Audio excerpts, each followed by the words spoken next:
última decisão do Estado que ampliou a quarentena em Ribeirão foi criticada pelo deputado federal Osmar Terra. Ele voltou a questionar os resultados do isolamento social. O parlamentar, que também é médico e teve experiência como secretário de saúde estadual no sul do país, ainda falou sobre os resultados positivos com o uso de medicamentos para evitar colapso no sistema de saúde. Osmar, quarentena estendida aqui no estado de São Paulo, a gente percebe que os números em Ribeirão Preto, o número de casos cresce. Mesmo assim, o comércio ficou fechado aí praticamente 30 dias. A gente não consegue entender o que tem levado esse aumento no número de casos. Tá estranha essa história? Olha, na verdade, Rafael, o número de casos não tem nada a ver com o comércio fechado, né? Isso estou dizendo desde o início. Nem comércio fechado, nem trancar as pessoas em casa, isso não altera o curso da virose, do contágio do vírus, né? O vírus ele vai cumprir essa curva no período mais curto possível de tempo, né? No Brasil inteiro, o pico da curva já passou, embora esteja crescendo em alguns lugares, como é o caso aí de Ribeirão Preto, né? Mas o pico da curva aconteceu no final de abril, né? Então, há uma queda importante, só para mostrar aqui o que é uma queda de uma curva. Isso aqui é o número de casos no Rio de Janeiro, 2.435 casos de internação hospitalar por coronavírus na primeira semana de maio e na primeira semana de junho, 30 dias depois, só 44 casos, né? Então, está uma queda, está diminuindo toda a região metropolitana de São Paulo, está caindo em Manaus, caindo em Belém, caindo em São Luís, caindo em Fortaleza.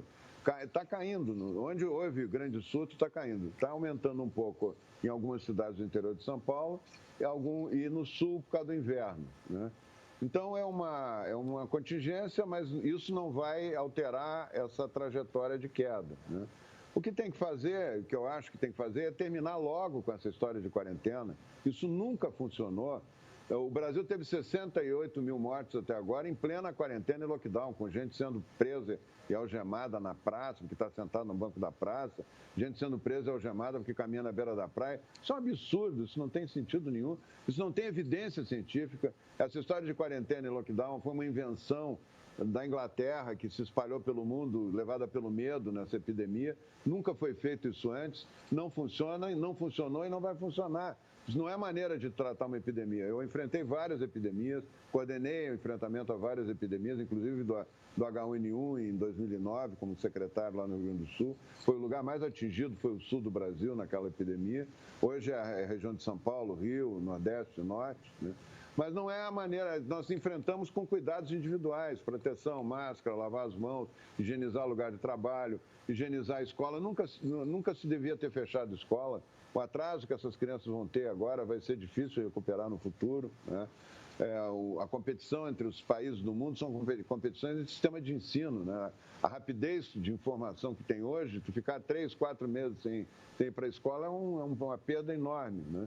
E sem falar nos milhões de brasileiros que foram jogados na miséria, nos milhões de brasileiros que perderam emprego.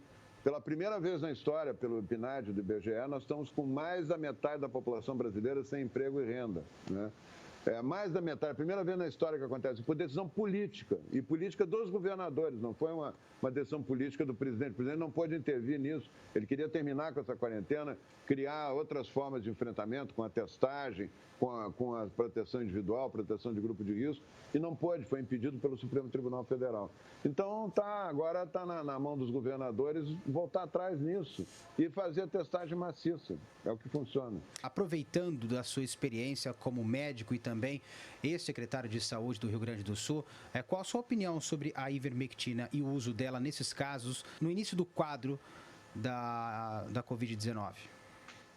Olha, eu acho que quando não tem nenhum tipo de remédio comprovado ainda, né, se experimentar medicamentos que fazem efeito, que a experiência do médico que receita diz que isso aí tem tido efeito, acho que é importante, porque é isso ou nada, né? Numa epidemia que pode ter um desfecho fatal, né?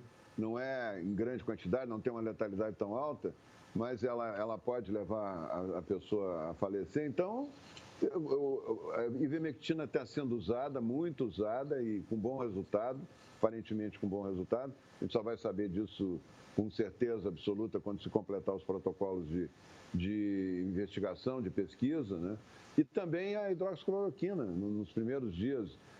Tem gente, inclusive, que usa a ivermectina antes, como profilático, e a hidroxicloroquina quando aparecem os primeiros sintomas. E o resultado tem sido bom. Você falou em quebrar a economia. Aqui em Ribeirão Preto são mais de 9 mil desempregados, né? Segundo o levantamento agora da Associação Comercial e Industrial de Ribeirão Preto. Uma situação muito difícil que pode ser irreversível lá na frente, né? Isso é gravíssimo, é gravíssimo. Um país como o Brasil, que estava recém saindo da recessão, vai entrar numa recessão profunda agora. E não foi por causa da epidemia, foi decisão política de enfrentar a epidemia de forma diferente, de forma inédita, de cobaia. Nós somos cobaia de uma experiência que nunca foi feita e não deu certo.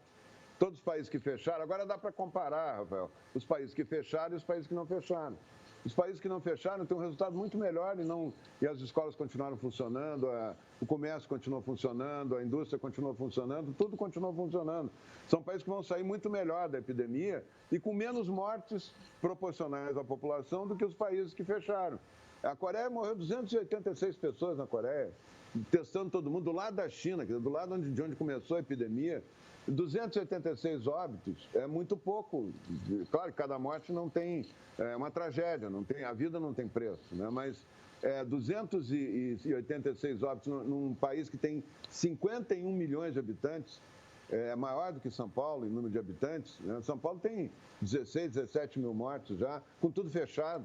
As pessoas sendo presas vão na praça. Isso não tem sentido. Nós temos que reconhecer que fracassou esse modelo de quarentena e lockdown. Nós temos que partir para a testagem maciça e para os cuidados individuais que foram feitos em todas as epidemias. No Rio Grande do Sul, vocês conseguiram ampliar o número de leitos. Aqui nas cidades da macro-região, foram 80 milhões de reais para 4 cidades e até agora a gente continua vendo um cenário caótico. A gente pode falar em falta de planejamento nesse momento que a gente mais precisa dos gestores? Eu acho que faltou planejamento desde o início nessa epidemia, né? E continua faltando, pelo jeito, né? Pelo que tu está me dizendo aí. Eu não tenho essa informação, né? Estou tendo agora. Mas o que houve, por exemplo, o ministro Mandetta, desde o início, tinha previsto que ia precisar aumentar o número de leitos.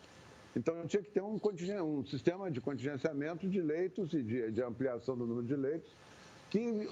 O estado de São Paulo tem leitos em grande quantidade, o Rio Grande do Sul também tem, só perde para São Paulo, acho que em proporção de leitos. Mas tem estados que precisavam ter um incentivo maior. O próprio Manaus, não se esperava uma epidemia tão grande assim em Manaus, e Manaus tinha uma rede pequena, para 2 milhões de habitantes que tem Manaus, ter 300 leitos de UTI é muito pouco, né? Porto Alegre, que tem 1,5 milhão, tem 700 leitos de UTI, então, só para comparar, né? Então, quem não tinha que ter planejado para ampliar, né? E quem se está faltando, é só comprar respirador. A dificuldade do leite de UTI hoje é recursos humanos capacitados para trabalhar com doente grave, né? Mas equipamento e ampliação tu faz em 48 horas, 72 horas.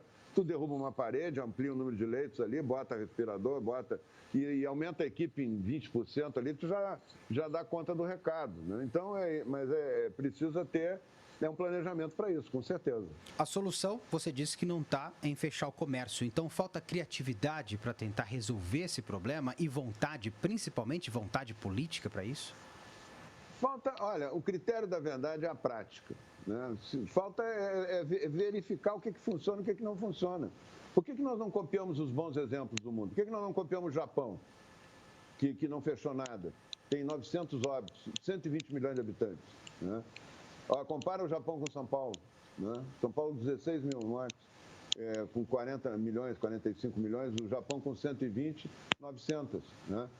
Por que não copia a Coreia com 200 óbitos, né? Eu estou falando em óbito porque é uma medida, né, que a gente, infelizmente, é uma medida que existe, né?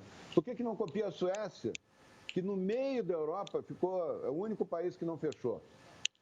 E todo mundo dizendo que a Suécia ia ser uma tragédia e tal. A Suécia tem menos mortes por 1 milhão de habitantes que o Reino Unido, que a Espanha, que a Itália, né? Tem um pouco mais do que os países em volta dela, mas em relação aos maiores, ela tem menos mortalidade. E interessante, olha só que paradoxo, né? O interessante da Suécia é que das pessoas que morreram na Suécia, 70% foram idosos em asilos. Foram as pessoas que, justamente aquelas que estavam isoladas, as únicas que estavam isoladas na Suécia. Quer dizer, das pessoas que saíram para trabalhar, que foram para a escola, que levaram a vida, foi um número muito reduzido de pessoas que teve doença grave, que veio a falecer. Né? Então, não adianta fechar. A primeira coisa é reconhecer que isso não funciona. A segunda coisa é ver de que maneira pode organizar o trabalho, organizar o funcionamento do comércio, da vida da cidade. Tem que evitar aglomeração? Tem. Né? A aglomeração pode estabelecer mais do que 50 pessoas, não pode se reunir. Né? As pessoas, quando se reunirem, têm que guardar distância, usar máscara, tem que ter álcool gel em tudo que é lugar, ou água e sabão. Né? Tem que ter protocolos. Então, agora, no total está caindo. Pode estar aumentando em Ribeirão Preto, mas como caiu em São Paulo e na região metropolitana, o número de queda é muito maior do que o número de aumento que pode ter em Ribeirão Preto ou em algumas outras cidades de São Paulo. A tendência é diminuir, né? E Ribeirão Preto pode ser um ótimo laboratório aí para parar com o lockdown, com a quarentena, criar os protocolos de cuidados, né, nos órgãos de todas as empresas e fazer a testagem maciça. Isso pode ter um bom resultado. Osmar Terra, muito obrigado pela sua participação mais uma vez aqui no Jornal da Clube. Eu que agradeço. Um grande abraço, muito obrigado aí pelo espaço.